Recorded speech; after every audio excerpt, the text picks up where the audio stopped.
यास्मीन अपने रूम में बैठी अपनी फ़ोन स्क्रीन को घूर रही थी। व्हाट्सएप ग्रुप पर एक और वेडिंग इनविटेशन आया। इस दफ़ा उसके कज़िन, जो कि उससे 4 साल छोटी थी, शादी कर रही थी। यास्मीन के दिल में फिर से वो पुराना दर्द उठ गया। उसने धीरे से कहा, या अल्लाह, मेरी बारी कब आएगी? जेलसी और सैडनेस उसके दिल में और स्ट्रॉन्ग होती गई। उसने फैमिली गैदरिंग्स अवॉइड करना शुरू कर दिया, नफ़रत की वजह से नहीं, बल्कि इसलिए कि हर बात पर उससे एक ही सवाल किया जाता था, बेटा तुम्हारी खुशखबरी कब आ रही है? वीक्स मंथ्स में बदल गए और उसका दिल भी और हेवी होता गया। उसने सोचना शुरू किया कि शायद वो शादी के लायक ही नहीं है। धीरे धीरे उसकी सेल्फ रिस्पेक्ट और सेल्फ इस्टीम इतनी कम हो गई उसकी अपनी नज़र में कि उसने नमाज भी पढ़ना कम कर दिया, दुआ में भी दिल नहीं लगाती और रातों को वो चुप चुप कर रोया करती थी। आखिरकार अपनी तकलीफ़ और सैडनेस से तंग आकर उसने एक इस्लामिक लाइफ कोच के साथ अपना सेशन बुक किया। जब यास्मीन इस्लामिक लाइफ कोच से मिलने गई तो उसकी आंखें रो रो कर सूजी हुई थी। वहीं इस्लामिक लाइफ कोच ने उसे खुशामदीद कहा, अस्सलाम वालेकुम मेरी प्यारी बहन, मुझे फ़ख्र है कि तुम आई, हिम्मत करके ही सही लेकिन आई। चलो अब ब्रीथ करते हैं और मुझे आहिस्ता आहिस्ता बताओ कि अल्लाह ने तुम्हें यहाँ क्यों लाया होगा। बैठते ही यास्मीन फूट फूट कर रोने लगी। सिस्टर, मेरी सब फ्रेंड्स और कज़िन्स शादी कर रही हैं। मैं दुआ करती हूँ, इबादत करती हूँ, लेकिन कुछ होता ही नहीं।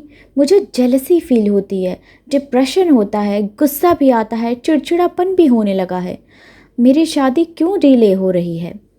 इस्लामिक लाइफ कोच ने उसकी बातों को आराम से सुना और फिर थोड़ी देर बाद मुस्कुरा कर बोली कि यास्मीन, तुम्हारी फीलिंग्स रियल हैं, लेकिन क्या तुम्हें पता है कि कुरान हमें लाइफ के डिलेस के बारे में क्या सिखाता है? फिर इस्लामिक लाइफ कोच ने उसके सामने एक आयत पढ़ी, हो सकता है तुम किसी चीज़ को पसंद ना करो लेकिन वो तुम्हारे लिए बेहतर हो, और हो सकता है कि तुम किसी चीज़ को पसंद करो लेकिन वो तुम्हारे लिए बुरी हो। अल्लाह जानता है, तुम नहीं जानते। फिर इस्लामिक लाइफ कोच बोली कि देरी का मतलब इनकार नहीं होता है। कभी अल्लाह हमारी किसी चीज़ से हिफाजत करता है, कभी किसी चीज़ के लिए तैयार करता है, कभी क्लेंस करता है, लेकिन शैतान तुम्हारे दिमाग में नेगेटिव थॉट्स डालता है कि तुम अनवर्दी हो और दूसरे तुमसे बेहतर हैं। लेकिन यहाँ इस्लामिक साइकोलॉजी हमें बताता है वसवसे के बारे में, जो नेगेटिव थॉट का साइकिल है। आइए जानते हैं। जेलसी एक नेचुरल ह्यूमन रिस्पॉन्स है, लेकिन अगर उसे कंट्रोल ना किया जाए तो वो दिल को पॉइजन कर देती है। जैसे हमारे नबी सल्लल्लाहु अलैहि वसल्लम ने फरमाया कि हसद से बचो, क्योंकि ये नेक कामों को ऐसे खाती है जैसे आग लकड़ी को खा जाती है। बार बार अपने कंपैरिजन करना डिप्रेशन क्रिएट करता है।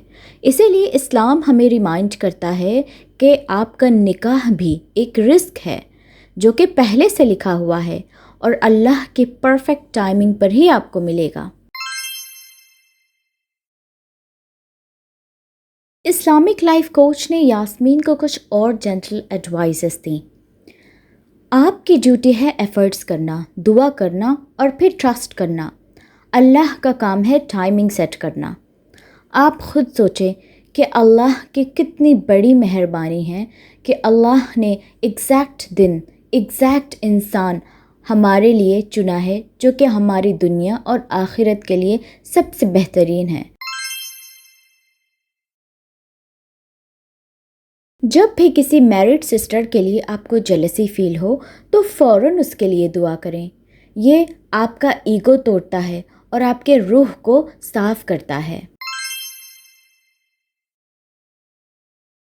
कभी कभी अल्लाह हमारी शादी को डीले करते हैं ताकि हम अपनी स्किल्स, अपने दीन और अपने ट्रॉमास को हील कर सकें।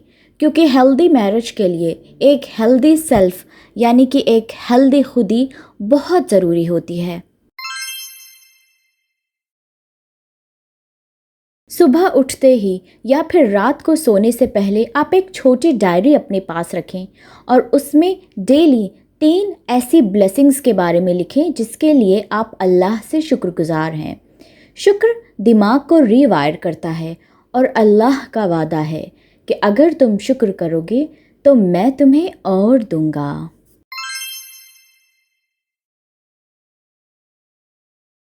اگلے کچھ ہفتوں میں یاسمین چینج ہونے لگی۔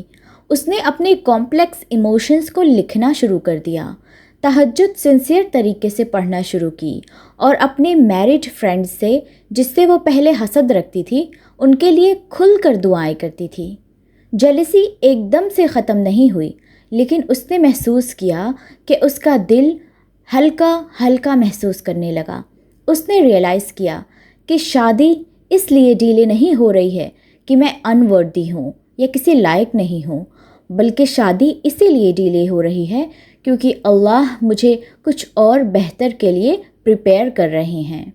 ایک دن جاب سے گھر لوٹتے وقت یاسمین نے مسکرا کر دھیرے سے کہا، یا اللہ، اب میں کب نہیں پوچھوں گی، اب میں صرف بیسٹ اور رائٹ ٹائم مانگتی ہوں، میں تجھ پر ٹرسٹ کرتی ہوں۔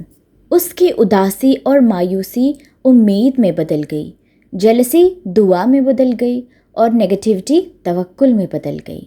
شادی کا ڈیلے ہونا ایک پنشمنٹ نہیں ہوتی ہے بلکہ ایک روحانی انتظار ہوتا ہے۔ اسلامک سائیکالوجی کے پرسپیکٹو سے یہ انتظار آپ کے دل کو کلینس کرتا ہے، نیگیٹو تھاٹ سے لڑنے اور اللہ کی حکمت پر ٹرسٹ کرنے کا ٹائم دیتا ہے۔ ہیلنگ تب شروع ہوتی ہے جب ہم کمپیریزن کو گریٹیٹیوڈ سے ریپلیس کرتے ہیں، شکر گزاری سے ریپلیس کرتے ہیں، جیلسی کو دعا سے اور نا امیدی کو توکل سے ریپلیس کرتے ہیں۔